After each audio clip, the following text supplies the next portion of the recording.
the University of Michigan did a study of the transition of fatherhood and roles through time in 2018. A lady named Regina Sanchez did this study, and I thought it very interesting, so I took some points from it to lead us into what we're going to talk about today, the non-traditional father. In the colonial periods, the father was directly judged off how well his sons and daughters did in society. That's why they were directly involved in the creating and the rearing of the child, because they were judged by it. So the father had a humongous role in that, right? Then we get into the industrialization period, right? Well, led to a new idea of fatherhood. The new economical structures separated homes and work. Men became what they call breadwinners and stuff, right? And was taken out of the traditional male role of just rearing the kids. You know what I'm saying? And then you fast forward to today, you got what they call non-traditional situations, which is what we're gonna talk about today. Fathers that's fathers, but they in different situations as far as time and not being there and all these other things that goes up under the umbrella of non-traditional fatherhood. So let's talk about it. Today's message is all about advancement, forgiveness, goal-oriented, encouragement from all aspects of non-traditional fatherhood. Let's get into it.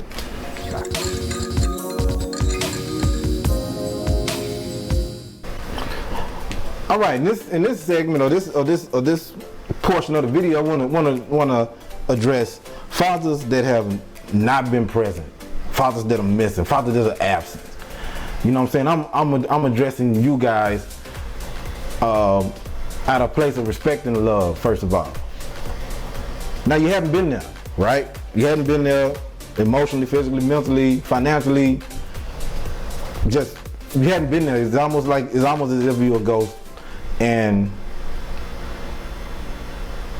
this is very hurtsome, or this is very hurting to your child or your children that you might have created with another young lady, right? And with my years of education, I often run into fathers saying this: they don't know how to reach out. I mean, they don't know how to reach out. They don't know how to go back. They don't know how to mend and build trust through a relationship with their son or daughter. If you don't know how, the first tip I'm gonna give you several. I'm not gonna put a number on it, but the first tip that I'm gonna give you is start with the text to the mom or the child. But if they're older and you got the number, if you have the number of your children, start with a text with them, is telling them that I would love to reach out to you. You know what I'm saying? Let's sit down, let's have dinner, let's have a good phone conversation, you know, whether via text or call, you know, starting out. You might get that no the first time, right? You might get that no. Then you do it again. Then you do it again.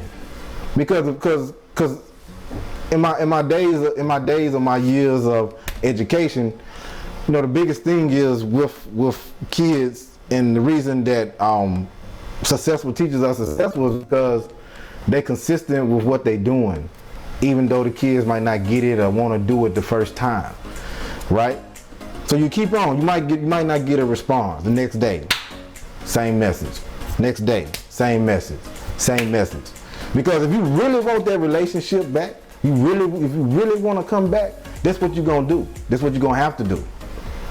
Because pain, anger, hate, bitterness, betrayal, emotional distress, anxiety, depression has all went on with the kid, right? However old the kid is, you got grown people that still dealing with all of that.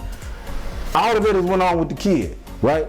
So you trying to come back, and you got to weed through all those different emotions that I just talked about. And the only way to weed through and go over, around and under and all these other places that you can get to, in which you're trying to get to, is to stay consistent with how you reaching out. And so once you get to reach out and the kid or the children finally responds back, or they say, hey, yes, we can go sit down, let me answer some questions for you, blah, blah, blah. Then you move to the second step. When you get the meeting or you sit down with your kid, just because they're your kid don't mean that they got to show you respect, right? That's a misconception. You know, you have a kid, you got to build that into them young, but since you might have missed that young or left during a certain period of time, that in which they feel like you can say something to them has left. So you got to rebuild this trust. You got to know the person. You don't even know the person yet. So when you go to dinner, you got to sit down with them as if they are almost your peer. You know, in such a situation. Yeah, you know you are the biological father and they're the child, blah, blah, blah. But you got to get to know this person. You don't have enough power with this person. You know what I'm saying? And so you can't go in with rules and you can't do this and don't do that and blah, blah, blah. I'm telling you now, you don't. I'm telling you right now, it's not going to work. It's not going to work. The resentment is going to be there. Who are you telling me what to do? You were never there. You didn't buy a cheeseburger. All that, right? Go in with vulnerability. Go in apologetic about the situation that you placed them in, no matter whatever the situation is or was that caused you not to be there. And explain your point from a vulnerable standpoint, not going in, you know, beating your chest. Oh, you know, this is what's happening. No, I've been doing this too long. I done put together a lot of kids with their fathers and stuff. You go in with vulnerability, and you go in the next one after vulnerability. You go in with a listening. Go in with a listening ear. What are they gonna say? Whatever they might say might be harsh and negative, with cuss words, anger, explosion, hitting the table, whatever that's gonna be. You stay calm and you go through that with them. You know what I'm saying? You go through that with them. You go through that with them because you gotta remain consistent. Then you gotta be vulnerable. Then you gotta listen. You gotta listen to what they talking about. And then you gotta work on mending. Okay? You gotta work on mending. Cause this might not, you want these meetings to continue. You want this, you know, then and you're gonna get to a certain point where the kid's gonna ask you to be at something or make something. Listen, man. You get that opportunity, but they ask you, like, can you blah, blah, blah. You know what I'm saying? Because you have been consistent and listening and vulnerable and they understand, you get to hear what they talking about, and you don't, I missed one, and you don't judge them on whatever they got going on. You don't judge, you don't cast any judgment because just because you gave them 23 chromosomes don't give you the right to cast judgment. You know what I'm saying? You ain't been there, you ain't put this time in, and you hadn't inserted what you need to insert into your child via whatever the situation is. Non-judgmental, listening, consistency, vulnerability. These are the things that you do first. And when that child or those children say, hey, let's go do this, do not miss that appointment for any reason whatsoever. Let me put it in context.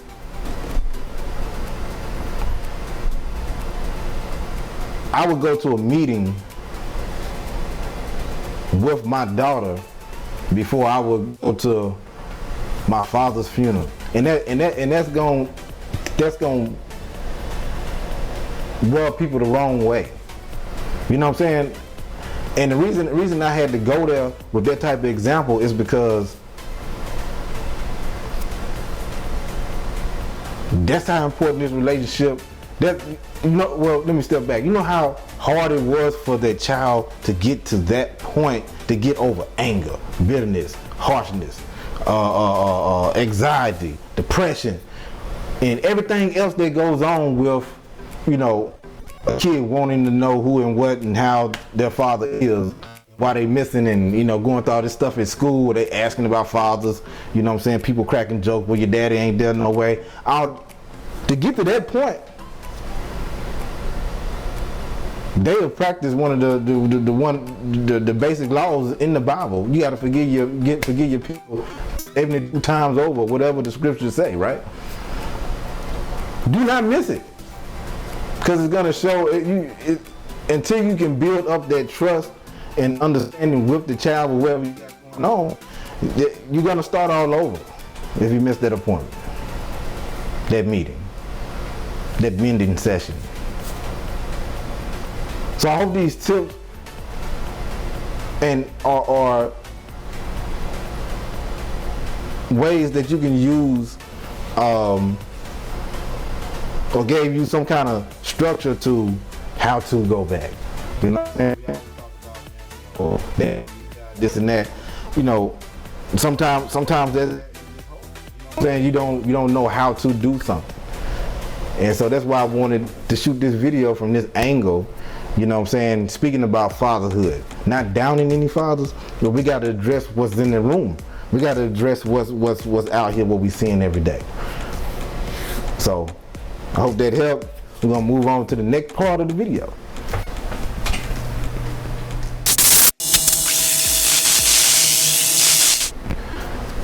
All right, in this section, children or child of non-traditional situations as far as family is concerned, dealing with the father.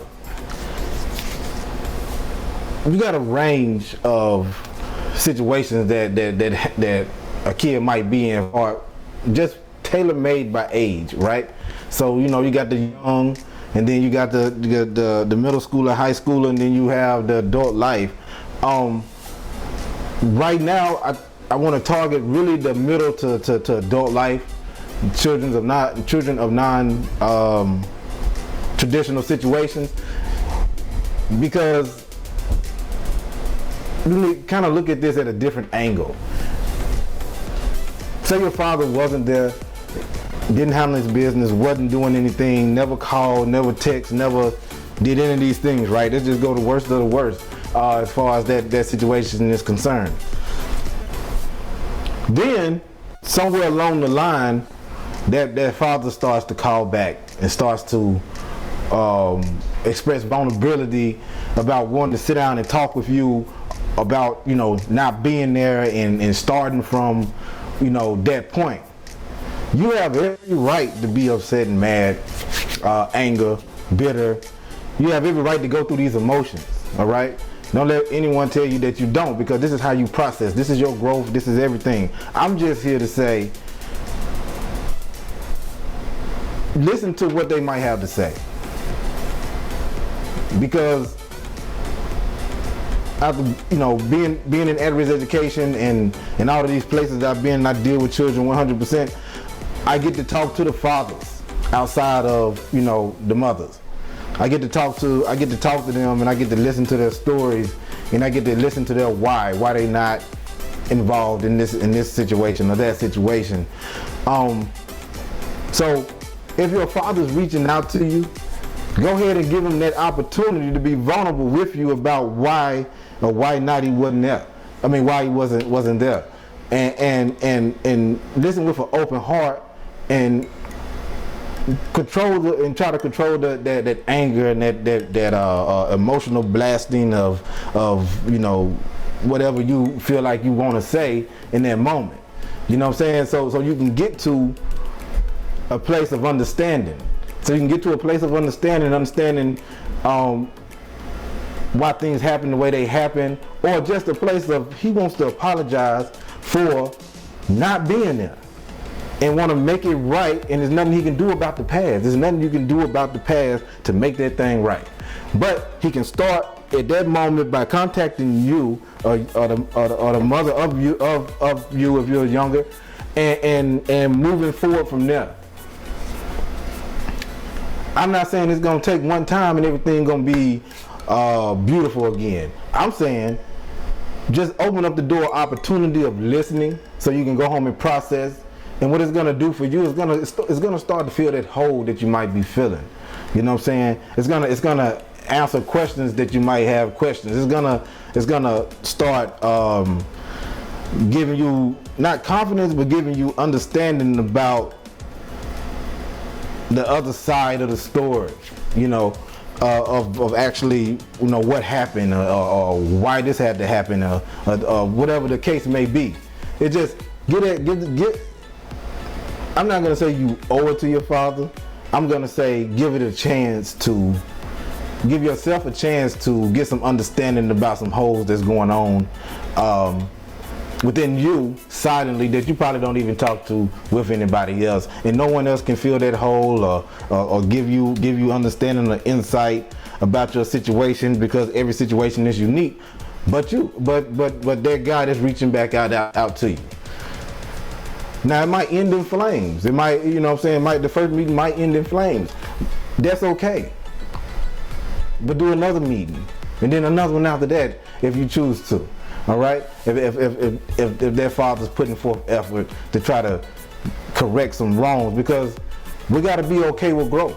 You feel me? So, and being okay with growth is being okay with somebody else's growth. But a lot of people don't want to talk about how you will get hurt in somebody else's growth. You know what I'm saying? And in this case, we talking about fatherhood. You got caught up, the kid, which is unfair. It is, man, I can't express how bad that is. But you might have got caught up in growth of that man while having produced you or that baby in this situation, and just did not know how to handle it.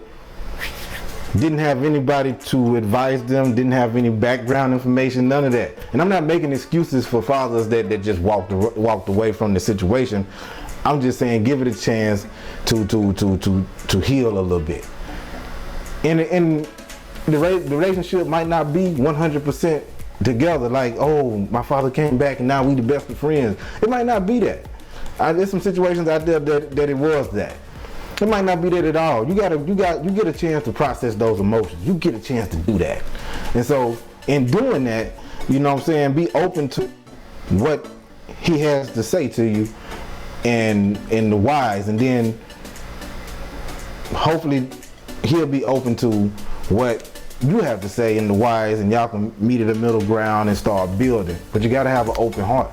You gotta have an open heart in the midst of the pain. Believe me, I had to learn that. I had to learn that. So I just wanted to drop that tidbit. If they're reaching out, reach back out and sit down and give them a chance to try to get this thing right and close some gaps for you.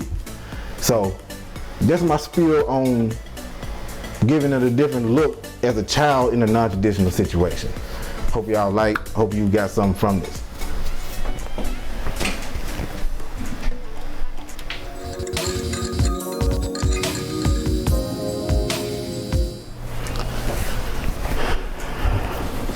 All right. I hope y'all been enjoying the video so far. In this section right here, we're going to talk about the non-traditional dad in a custody style situation. I can just talk from my point of view on this because I'm in a custody style situation, or whatever you call it, in a first, third, and fifth weekend type of deal, right?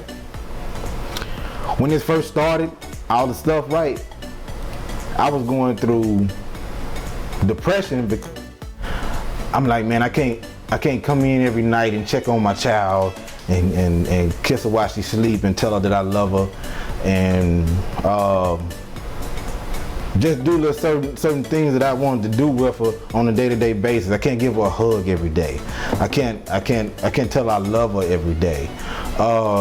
These are the struggles that I was going through early on, you know,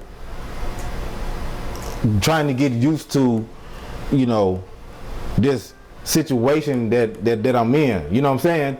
Because personally, I didn't grow up in this situation that I'm having to deal with, right? And I'm in a place now where I could give advice that helps, you know what I'm saying? So dealing with this, I just want to give some pointers. So we're dealing with that separation anxiety that you have. Just a quick story, like the separation anxiety with me was so bad that, you know, I would hear a baby crying HEB, that's the grocery store here in Houston, Texas, one of the major chains at least. And I would take off running across the store because I thought it was my daughter. You know what I'm saying? And coming from that point to dealing with, once I knew what was going on, it was separation anxiety, I could start putting pieces into play to start dealing with that separation anxiety from my daughter and start healing and getting better, right? So a lot of people might can, you know, agree with me or not, and then you get into that, you know, it's almost like your purpose get took from you, right? And then so it's like on the first, third, and fifth, you know exactly what you're doing. You know exactly what you're doing. You know, you got the food. You got things that your children gonna need. You got your weekend planned out. You got all this stuff, right? And then that day that you gotta take them back, that is your biggest fight, because you got into a groove and you love your children so much, or your child, that separation anxiety kicks in again, because you got to take her back or take him back to the mother of the child, right? And you're gonna have to deal with that. So it's like you got purpose, and then you rolling, you got your kids, you're doing this, you're doing that, and then they gone, and now you got to figure out what to do with all this time that you have. If you like, you know, if you're in my situation where you only have one child, you know what I'm saying? You got to figure out what to do with this time and in this empty space that's, you know, that's banging you across the head, you know, until the next time you get your daughter or your son, right? So really what you really having to deal with is the anger of the situation, right? The bitterness of the situation, the, you know, why of the situation. And I'm gonna give you a sentence that helped me tremendously, because it's gonna be point driven, but it's also, you know, it might have a few action items, but it's really just, you know, take these points. The first quote that I heard was, you know, from the pastor that I follow now, Darius Daniels.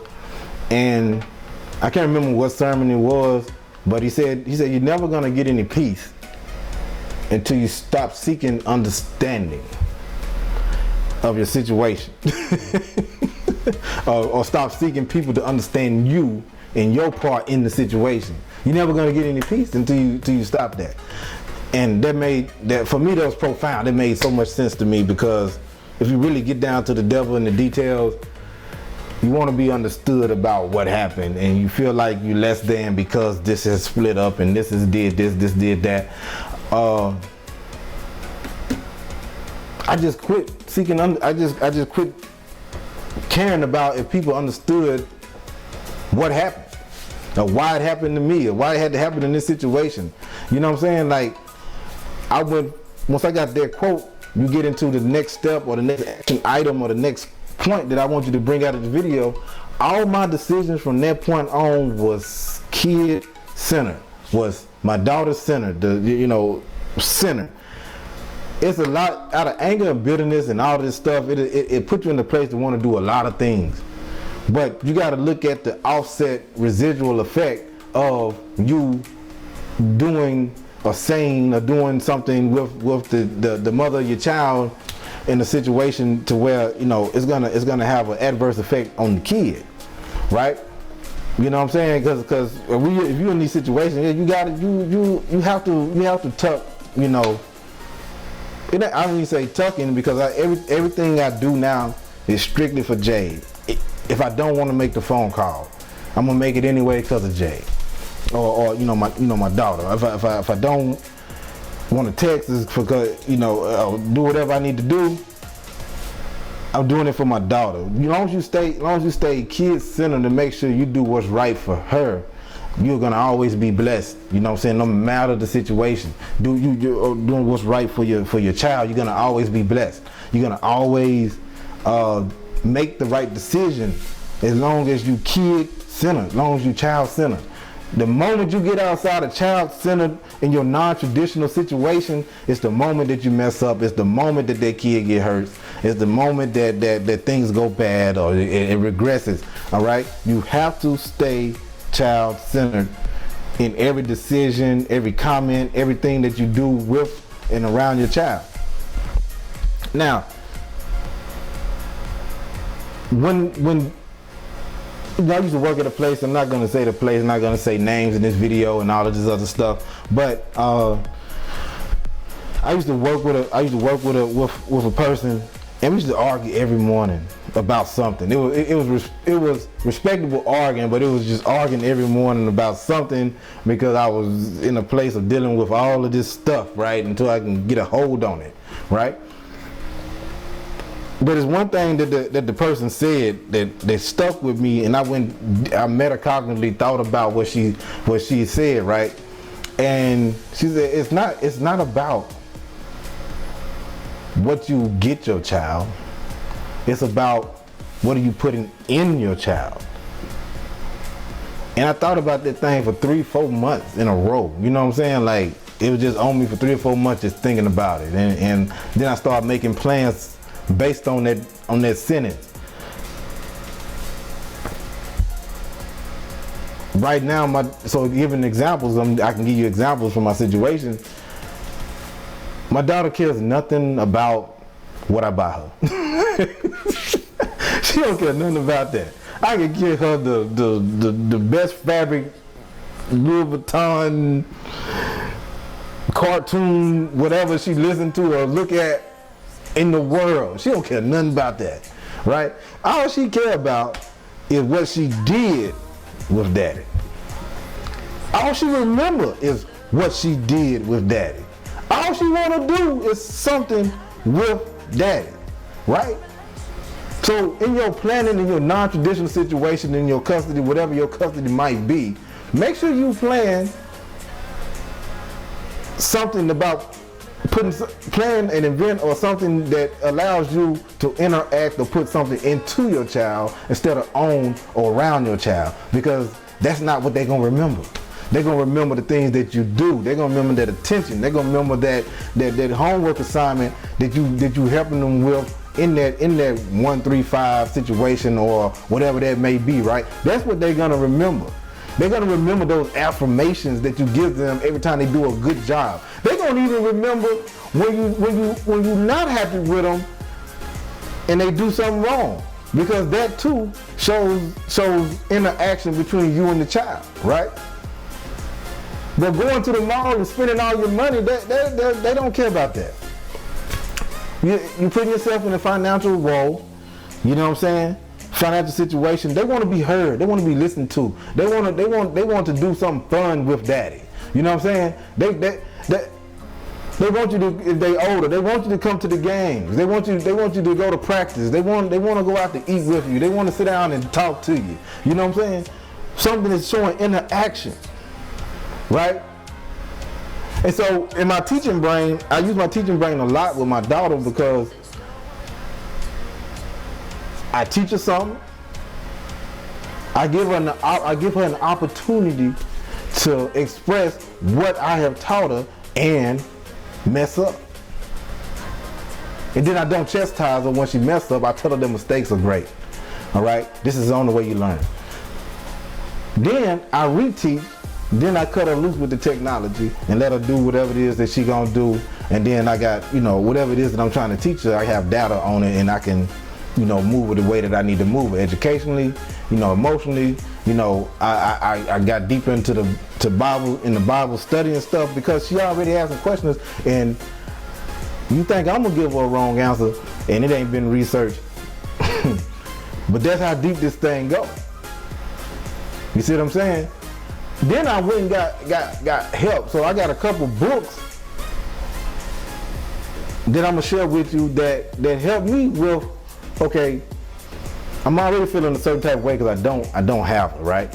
Now she done something wrong. I gotta be the father and not a friend. That's a whole big thing that we go through too. Just because you're in this situation, as long as you present and you consistent with the time and stuff that you have been given, the text message that you were seeing, the FaceTime that you might do, chastisement of the kid can be seen as love. But if you're not there, it's not love anymore. It's just somebody just talking to me crazy that don't do nothing for me. You know what I'm saying? And I had to learn how to do chastisement, so I wanted to share this book with you. I'm right here. The first book that I got was, let me see if I can put it in the camera real good, Myles Munroe, Kingdom Parenting, right? And it went deep into how to, deal with different situations with your kid, communicate, the whole nine, right? All of that.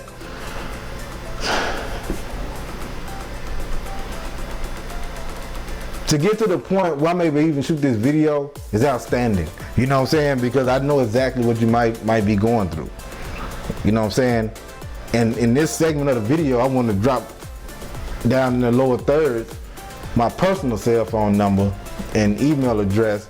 And if you want to, want somebody to go through and put together and help you put together an action plan about your unique situation to keep building that relationship with your child. But I'm telling you, I went through a period where I thought my daughter wasn't gonna love me. I went through a period where I thought she wasn't gonna know me. I went through all of that, but the one thing I did, I was consistent, and then the other thing I had to do, I had to quit listening to people. I listened to my heart only. When I got to the point where I listened to my heart only, nobody else could tell me anything. I wasn't listening to it, didn't care what you said. My heart only is when I made the best decisions of my life. No way was I going to leave Houston, Texas, right, and not be here for my daughter, because I've been in a room with 49, 50, 60 women. They're not gonna say where the room was at. Some of the people that might watch this video, y'all know what I'm talking about. And it was about the self-love and improving yourself to be a better teacher. And it was a portion in the professional development where people got to be vulnerable, because my friend made it a vulnerable space for people just to express, what in this case, these ladies just to express how they was feeling. You know what I'm saying? Or what they need to work on, all of this stuff, right? Because it was that type of atmosphere. 49 out of 50 women that went to the microphone, all daddy issues. Every one of them. I wish my daddy would notice me. I wish he would do more with me. I wish he would just come around. I wish he would not be so angry with mom. I wish he would just, it was always, I wish negative. I wish negative. I wish negative. I left out of there in tears. In tears. And also a brand new understanding about how deep this fatherhood stuff goes.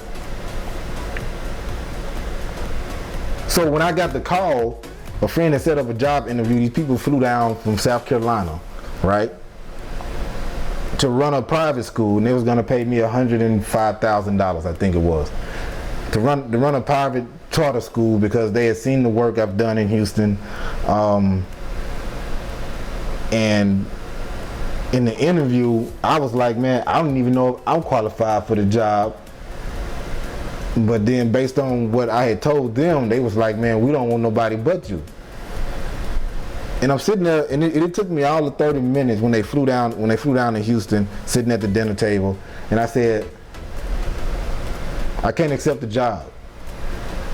And they asked me why. I told them I got to be a father to my child. That was the easiest no I ever said in my life. Like, that no was so smooth and easy. Not saying like I don't need the job. Like, I would have loved to make, that type of money doing what I love. But I knew then, with me not being able to get to my daughter you know, per se, when a mom needs me to get to her, or making a recital, or getting to this sporting event when time comes, or being able to coach a little team, or you know, talking to her, you know, going out to dinner with her and then dropping her back out, you know, all these things, right? I knew this was going to add a deficit. It's going to add a deficit, and people do stuff in different situations. Now, I'm talking about I follow my heart. You follow your heart. You know what I'm saying? You do what you do. You know, you follow your heart. I knew that this was going to add a deficit, and if I'm not there, you know what I'm saying? I'm not there. And then what's going to happen? Your child is going to begin to start to heal you. Like Jada walk up on me, and she tell me she love me all the time. Like just out the blue, but that's because I tell her I love her all the time.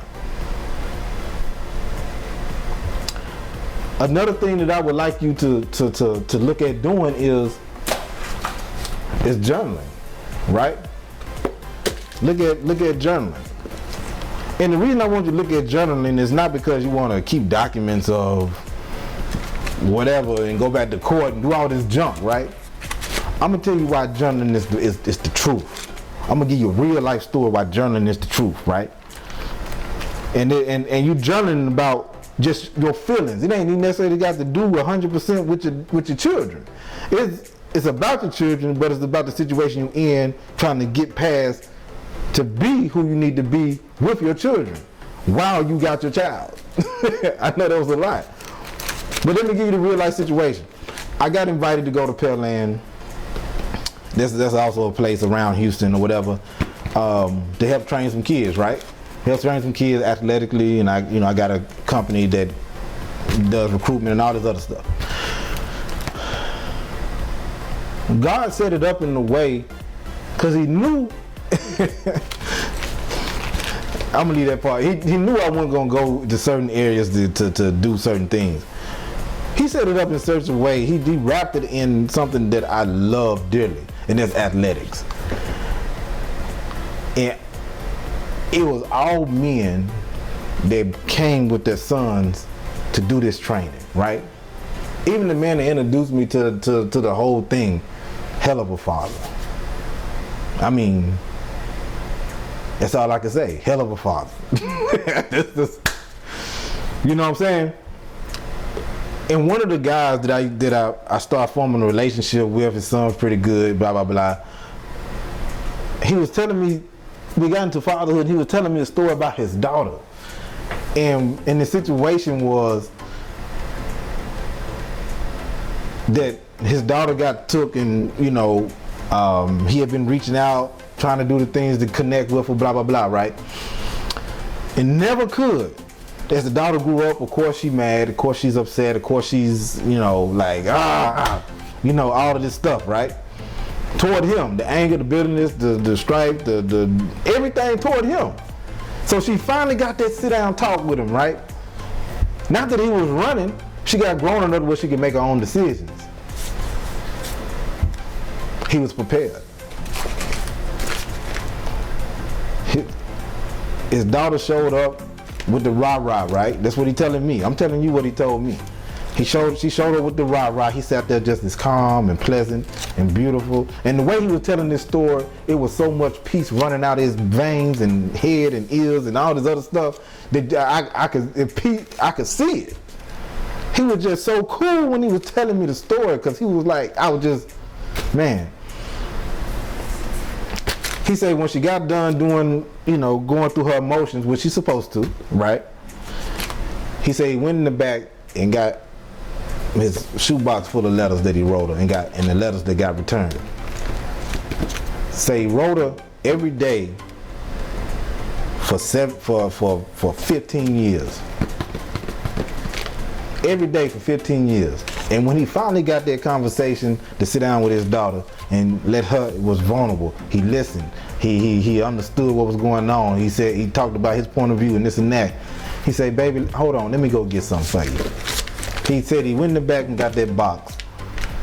And when he gave his daughter them letters, it instantly filled the void that she was missing as far as her father.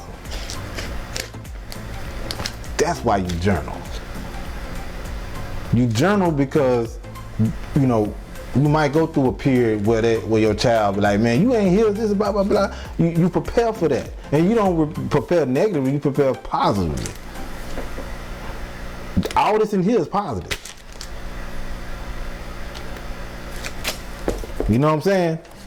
I done kept every letter she done wrote me about. She don't know how to write letters yet. She just know how she want to express her feelings about how much she love me. I'm keeping that because we talking about this later, right?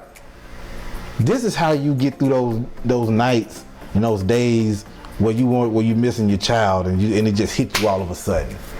You driving and you know just. Ooh. Those that's been through it or going through it, y'all know what I'm talking about. But these are some pointers on how to get through it. When he gave her that journal, it instantly built the relationship. She instantly had trust. She instantly, man, they are good. She actually called him while we were talking to him. What's up, Dad? I'm just hollering at you, man. Just, you know, just checking on you, man. I'm down here in Atlanta. I'm doing good. I just want to say I love you. You know what I'm saying? And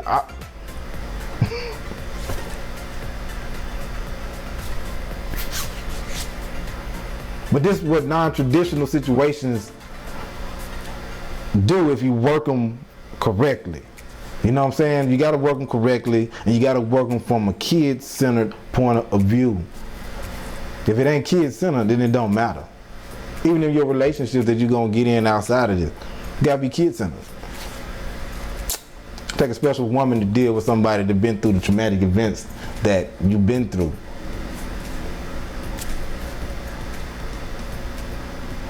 That's the game. But when you listen to your heart and you do what's right for your child, no matter who and what and why, no matter who say what, you're doing the right thing. You're going to work. You're gonna continue doing your ideals. You're gonna build. Your child is gonna love you. You be there. Nobody's trying to use you. This is your responsibility. It ain't nowhere in the good book that they talk about being, you know, fatherhood is gonna be easy. You don't know nowhere in the good book that they talk about the structure in which fatherhood should be set up. There's all kinds of situations as far as fatherhood is concerned in the Bible. That's what I had to realize and understand. Just because you had a certain situation growing up, don't mean that situation is going to be what you have growing up. I mean, when you become a father. So then there's some tidbits. If you're dealing with custody, how to get through it, not just how to deal with it, how to thrive in it. You know what I'm saying? And so, hope you're enjoying the video. On to the next section. If you got any questions, lower third, you just want to talk. Lower third, hit me up, man. I'm off for the summer. I'm gonna be doing work for next year, but I'm preparing. You know what I'm saying? So I can pause. You know, cause people did that for me. All right.